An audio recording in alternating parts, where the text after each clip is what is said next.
ఇస్తున్నారు. ఎట్లుందంటే పరిస్థితి ఇప్పుడు జనాలు ఎట్లున్నారంటే ఆశ్చర్యపోతున్నారు. అరే ఆ రోజు చంద్రబాబు నాయుడు ఏం చెప్పాడు, పవన్ కళ్యాణ్ ఏం చెప్పాడు, లోకేష్ ఏం చెప్పాడు, ఏదో చేస్తానన్నాడు.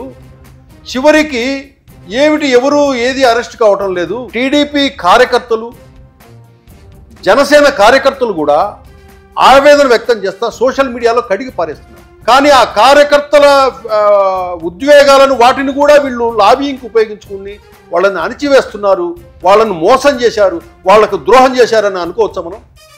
100% తెలుగుదేశం పార్టీ నాయకత్వం కార్యకర్తలని మోసం చేసింది, కార్యకర్తలకి తీరని ద్రోహం చేసింది.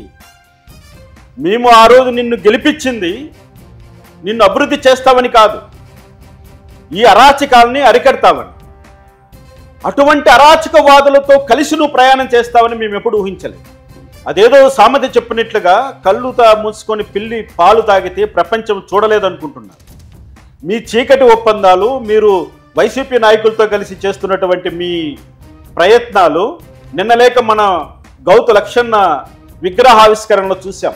జోగి రమేష్ ఎవడు వాడు? నీ ఇంటిపైకి యుద్ధానికి వచ్చిన వాడు, నేను నా బూతులు తిట్టేటటువంటి వాడు. సిగ్గుండాలి నీకు. అటువంటి వాడిని పక్కన పెట్టుకొని నీ మంత్రులు, నీ ఎమ్మెల్యేలు కార్యక్రమాలు చేసి ఓపెన్ టాప్ జీపులో ఊరేగుతుంటే ఇంకా నిన్నెందుకయ్యా వెనకేసుకొచ్చి మేమంతా జైలు పాలయ్యాం? మేమెందుకయ్యా నువ్వు జైల్లో ఉంటే కన్నీళ్ళు పెట్టుకున్నాం? మా ప్రయత్నం ఇంత వృధా అయిపోయిందని మేము ఈరోజు ఎందుకు గుండెలు బాదుకోవాల్సి వస్తుంది? ఒక్కసారైనా నీ గుండెల మీద చేసుకొని ఆలోచించి చంద్రబాబు నాయుడు అని చెప్తున్నావు. నువ్వు చరిత్రలో నిలిచిపోవాలని నువ్వు అనుకుంటున్నావు. చరిత్ర నిన్ను ఎప్పుడు మర్చిపోదు.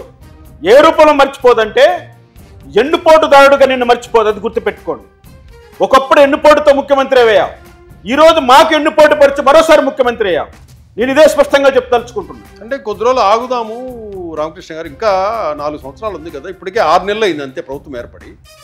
మీరు ఈ విషయాన్ని లోకేష్ గారి దృష్టికి ఏమైనా తీసుకెళ్లారా, అడిగారా వెళ్ళి? నేను పర్సనల్గా లోకేష్ గారిని కలవడం జరిగింది. ఆ రోజు లోకేష్ గారితో ఆయన నన్ను ఒకే మాట అడిగాడు, సార్ మీకేం కావాలి అని అడిగాడు. నేను ఒకటే కోరాను, పెద్దిరెడ్డి రామచంద్రారెడ్డిని ఎప్పుడు జైల్లో పెడతారు? ఆ రోజే నాకు న్యాయం జరిగినట్లే. దానికి ఏమంటాడు లోకేష్? సార్ ఖచ్చితంగా పెద్దిరెడ్డి రామచంద్రారెడ్డిని అరెస్ట్ చేస్తాం, పెద్దిరెడ్డి అక్రమాలపైన విచారణ చేస్తాం, వదిలిపెట్టే ప్రశ్నే లేదు అని కూడా ఆ రోజు ఆయన నాకు చెప్పాడు. మీరు అడిగి ఎన్ని రోజులు అవుతుంది? దగ్గర 4 నెలలు అవుతుంది. 4 months అవుతుంది. 4 months